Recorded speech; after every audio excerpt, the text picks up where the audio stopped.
Got a very common question here, and that has to do with restrictions. So there's a lot of chatter out there that Airbnb is being restricted in this city or this area. They're shutting them down there and there.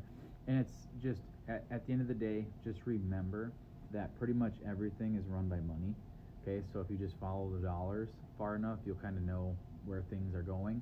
So with that being said, are there small samples that somebody have outliers that someone can bring in and say, oh, look over there, they're getting restricted and this and that? Of course, but is that what's happening in your area? And if it's not, then look around your area. Like it's just your reality is your area. So I am not allowing Airbnbs being restricted in downtown San Francisco to affect my investing in rural Wisconsin. Okay, just kind of common sense. So a lot of people that are sitting on the sidelines want to feel better about missing out on this, so they scream from the rooftops with no experience, no credibility. They scream things like, oh, Airbnbs are getting shut down all over. Okay, well, all right, how did that personally affect you? It obviously didn't. And it's likely that you're not even part of that anyway. So with that being said, I am not worried about restrictions.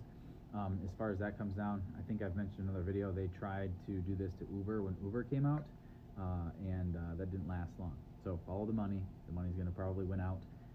There's a lot of people out there that own a lot of money, very, very powerful people that own a lot of money worth of Airbnb, short-term rentals, and that would be an absolutely wild scenario that I personally do not see happening.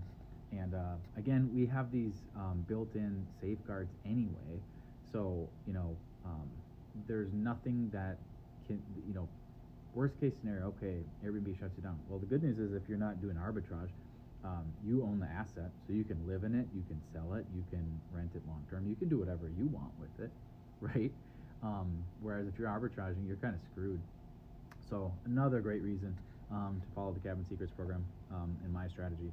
But just know that these restrictions are mostly just fear being broadcast for many reasons, which I'll spare you.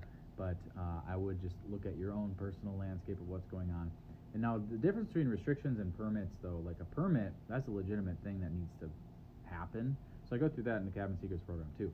So just because there's a restriction on Airbnbs doesn't mean that you can't do it.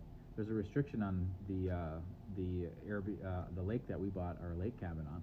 You have to get permit to get your Airbnb going, and I did it, and it wasn't the most fun process, but guess what? It's done, and now my property is worth a lot more because it's got one of those permits, and they don't just hand out millions of permits. It's a permit for a reason.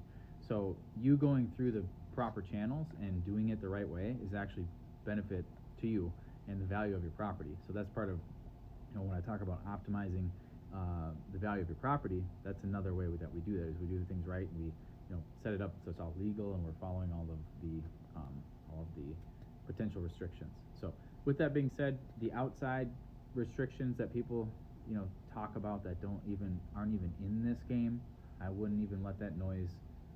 Don't even let that affect you. More for us. Good. Stay on the sideline. And as far as actually the internal restrictions, so what in my area that I'm looking, what can and I cannot do, and what do I have to do in order to make that happen? That's what you really should be paying attention to. So I go through all that in the Cabin Secrets program. If you haven't already watched the full-length video where I outline my strategy, go to cabinsecrets.com, and we'll see you over there.